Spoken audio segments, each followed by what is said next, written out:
خب برای این آموزش شما اول به یک وایفا وصل میشید، یه وایفا قوی، یه اینترنتی کلا قطعش میای این برنامه و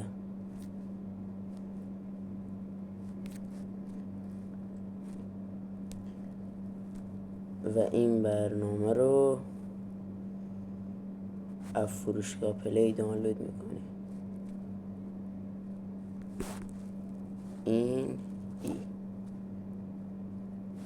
وقتی دانلود کردید واردش میشید، یه بار پرنینگ میزنید، یه بار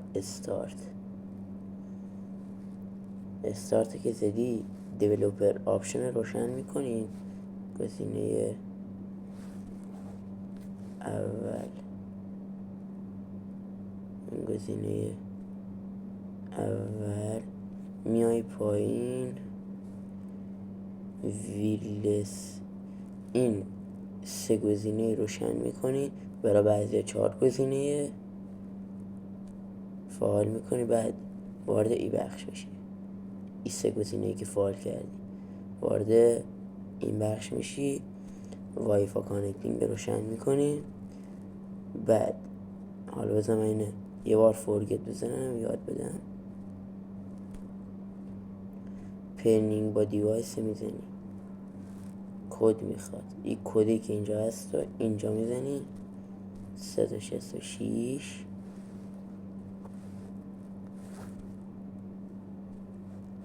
0 30.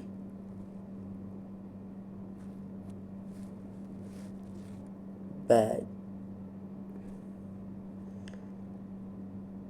برنامه خارج میشیم، نه بعدش وارد این برنامه میشیم. خب استارت میخوره، اینجا منتظر میمونی تا از این حالت درت بیاره. وقتی استارت رو میزنی اینطور میشه. بعد استارت که زدید رو گزینه دوم میزنید، رو این گزینه، روی گزینه میزنید، روی گزینه که زدید برنامه 120 FPS فعال میکنه. این تا بهتون بگم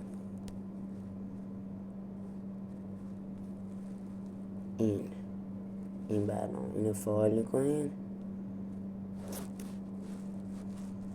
بعد در میاین وارد این برنامه میشین، تمام مجوزهای میدین، آپدیت و اینا هم انجام میدین.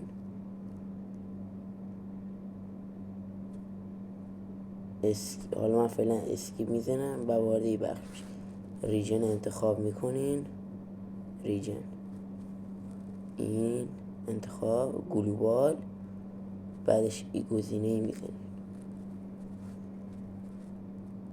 این گزینه،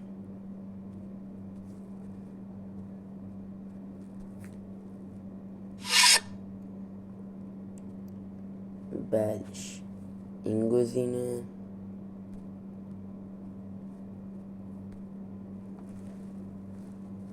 صبر میکنیم بیاره.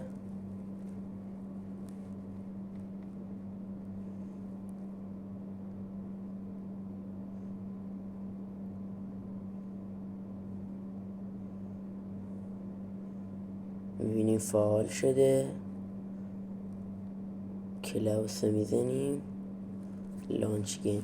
دیگه هیچ وقتم وارد این برنامه نمیشیم، تا سیزن بعدی وارد این برنامه نمیشیم.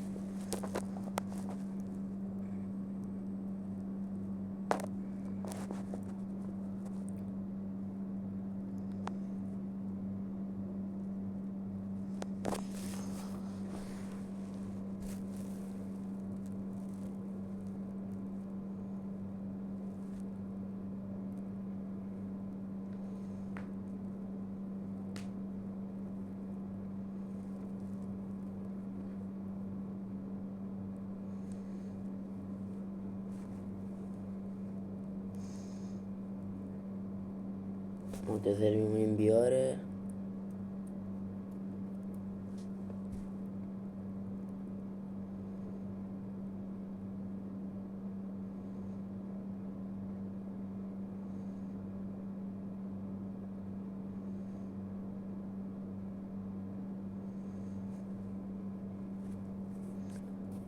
خب منتظریم لاگین کنه.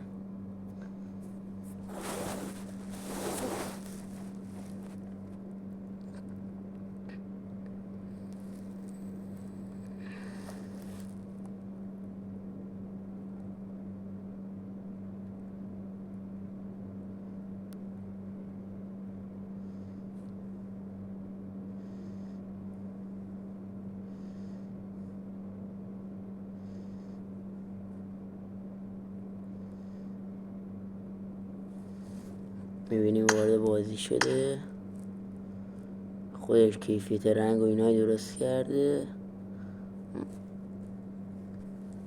این قسمت رو میزنین، این قسمت، این قسمت گرافیک، میبینیم که اومده سوپر اسموت، اولترا اکستراما، 165 FPS. اینا میتونی بر روونی، کلاسیک، راستی تنظیمات اینتون هم میپره قسمت بیسیک. اینو درست کنی، اینو درست کنی، تب تو یوز، اینو درست کنی، مارک، شام کلیم، تموم میشه میره. اینم از آموزش.